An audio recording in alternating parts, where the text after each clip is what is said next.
How do I plan on staying young and staying active and moving freely? Rev 6. So I put together a couple of sequences for you. And what are the ingredients that are important to me in longevity is I want to make sure that when I'm exercising, I'm working all planes. For me, that rotational plane might be a slightly higher priority because I find that the rotation activates all of the planes. And we've got to be working our feet. Our feet are so far from our brain that if we don't keep them active and engaged, we're going to lose the real estate up here for our feet. I think it's really important to keep engaging your pelvic floor because what are the complaints that people have? Incontinence, discomfort.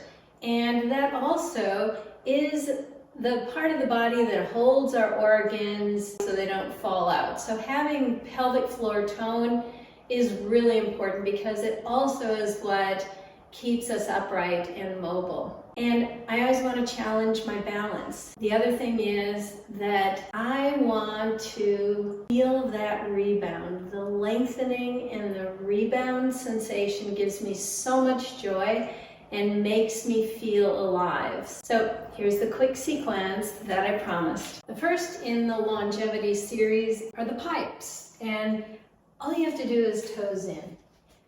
Step on the pipes so your feet turn in. It's really important that you're pushing the inside of your heels into the pipes and using your toes to pull the pipes apart.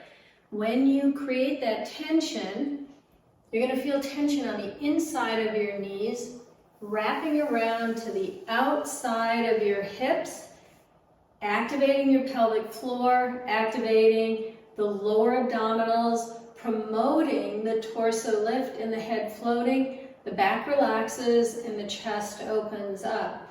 And you're just going to roll out and then hollow your abs to bring your feet towards one another. So as you roll your feet out, your pelvic floor increases in tension. Then when you hollow your abs, the pelvic floor rebounds, abs hollow, torso lifts, just carrying your torso right off of your legs and your hips.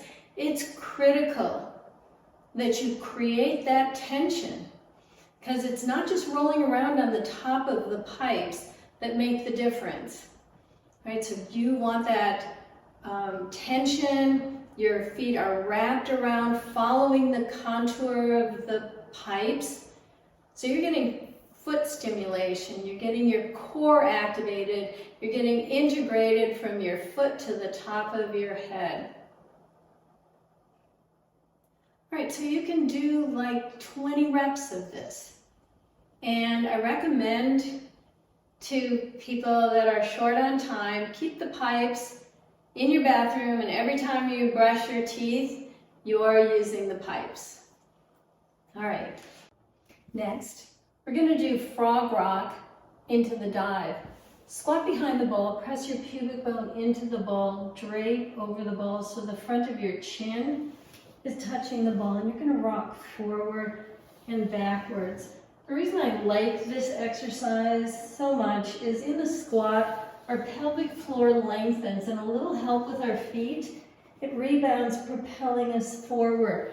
Now we get to use the weight of our head to pull us forward and gently tug on our spine. And then the weight of our pelvis rocks us back. So imagine that you've got fluid moving from your head to your sacrum, from your sacrum to your head, adding to and amplifying this movement. And you're cushioning with your joints, your hands, wrists, elbows, shoulders, and shoulder blades, your feet, ankles, knees, and hips. You're lubricating all of those joints, and your pubic bone pressing into the ball is going to help your abs learn to hollow by following the contour of the ball. From there, I'm going to shoot out into the dive, and I get long. And then my spine rebounds me back into the squat. So my pelvic floor lengthens, it rebounds, I dive out effortlessly, my spine gets long, and then it rebounds and pulls me back into the squat. This is going to help me feel tall. It's going to help my nervous system get balanced. It's going to move my blood through my vessels and my lymph through my vessels. Always come back into the squat, hugging the ball. The effortlessness with which you can accomplish this move is incredibly rewarding. You go from the energy that it takes to actually push off the floor to your being pulled away from the floor. It's a completely different feeling. One more. And it's important that you point your toes behind you so that you're creating this opposing tension. So the toes point, pelvic floor rebounds, sending you forward, spine lengthens, it rebounds, bringing you back into the squat where the pelvic floor lengthens. Knees side to side is a dynamic move that takes technique. And when you get the technique down, it's effortless and it mobilizes your rib cage underneath your shoulder blades and it opens up your hips. It's important that you keep your knees together and your hands, the heel of your hands right underneath your shoulders, and we want your head to dangle. So you can do a little yes, yes, no, no. I cross my ankles and move your knees side. And I'm dropping my hip down, then I'm hollowing my abs to pop my knees up underneath me to side. So it's a really good rotational move of the whole lower body, and then your trunk, your rib cage is rolling around on the undersurface of your shoulder blades that are fixed because your arms are straight. So you use the hollowing of your abs to bring your knees right underneath you.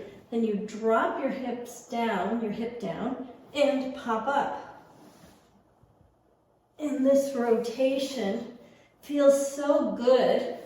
You're getting your core, you're lengthening your spine, you're dangling your head, you're activating all of your essentials, probably except for your feet.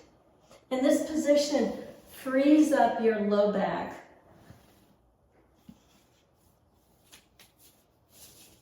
Scissors is a spectacular move. It's way more involved than it looks. It kind of looks like just a dance move.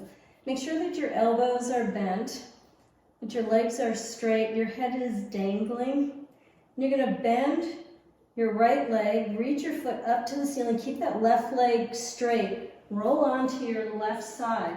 As we're doing that, we're opening up our right hip flexor, and we're rolling our rib cage around the undersurface of our shoulder blade. And then switch. Bend, reach, and roll. Now, it's important that as you bend, reach, and roll, that you're rolling around right about at nipple level or just below that. You don't want to be rolling around too far, like if you're at or below your belly button. Way too far down, you're going to arch your back. This exercise is valuable for resetting your SI joint. Now I like to add bend, reach, and roll, and I'll add some pulses. I like the way it feels as I mobilize my rib cage under my fixed shoulder blades. It really is an opportunity for me to free up the densifications that happen just from sitting or repetitive movement.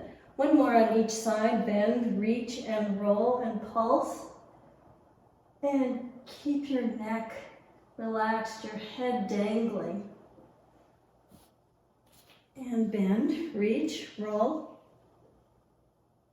So anytime you've been sitting too long, this is a great exercise to do.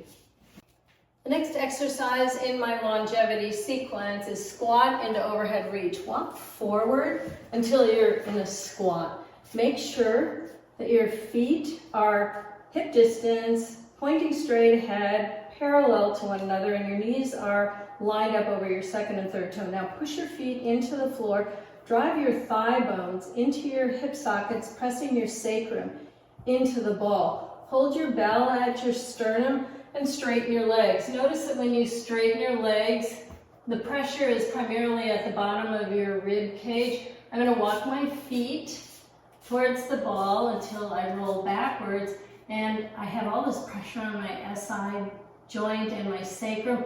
It just opens everything up. So I feel equal tension from the sacrum down and from the sacrum up, and it's like the sacrum hooks me in to the ball, so it's like I'm getting this beautiful traction. And then hollow your abs to bend your knees, and then as you bend your knees, you're loading your fascia from your pubic bone to your low back, and then that rebounds and you straighten your legs. So add your breathing. So I like to breathe in as I straighten because I like this extra tension as I breathe in and hold my breath momentarily. Then I hollow and exhale to bend my knees, keeping my sacrum on the ball the whole time. One more before we add our arms. Pay close attention and just enjoy this lengthening and rebounding. Breathe in and reach. Make sure that that bell follows your face and your body, then hollow your abs. You bend your knees before you bend your elbows. There's a nice synchronicity to this move.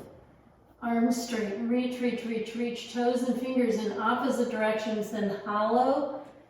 Knees bend as you're exhaling, and breathe in and reach.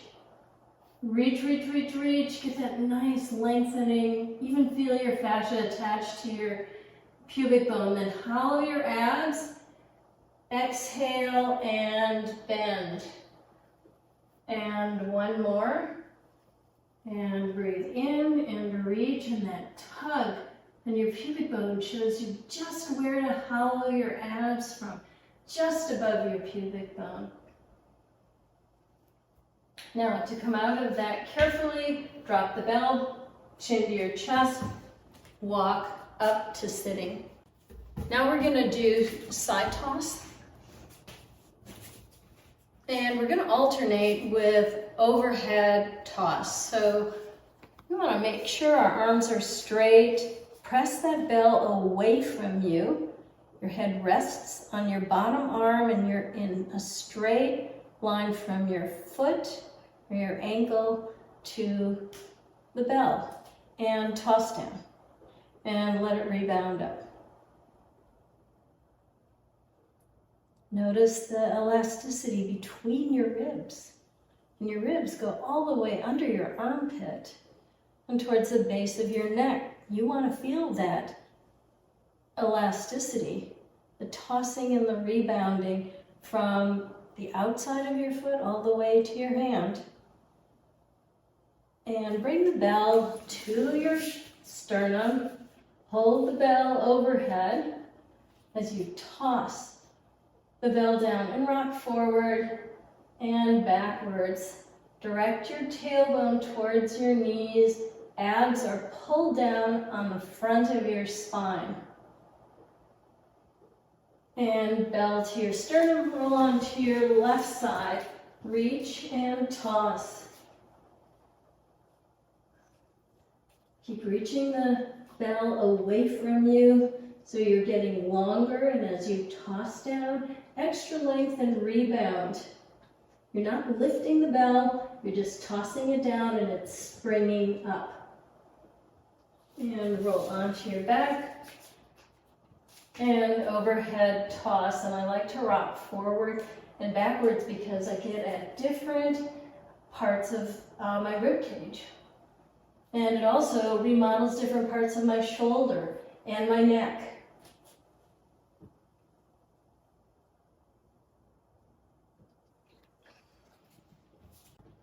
Plie wall squats, a great finisher. All right, we're going to stand with our feet 1.5 to 2 hip distances apart. Our feet are turned out.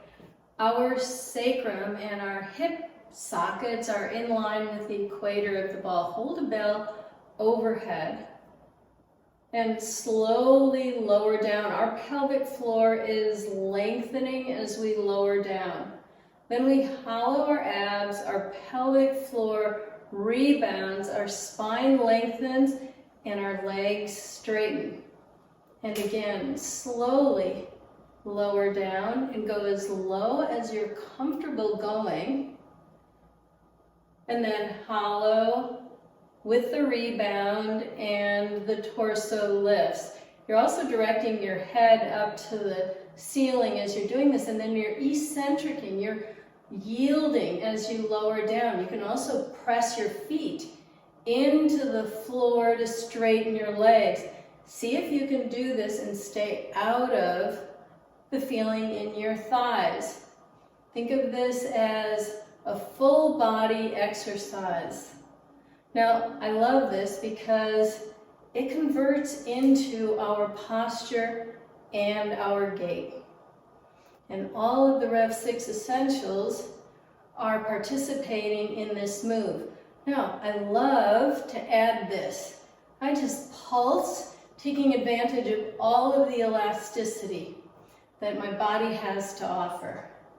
And it's going to help keep me spry and keep me jumping. And that's it. Enjoy. You can do this every day. And when you get into a routine, probably won't take you more than 10 minutes.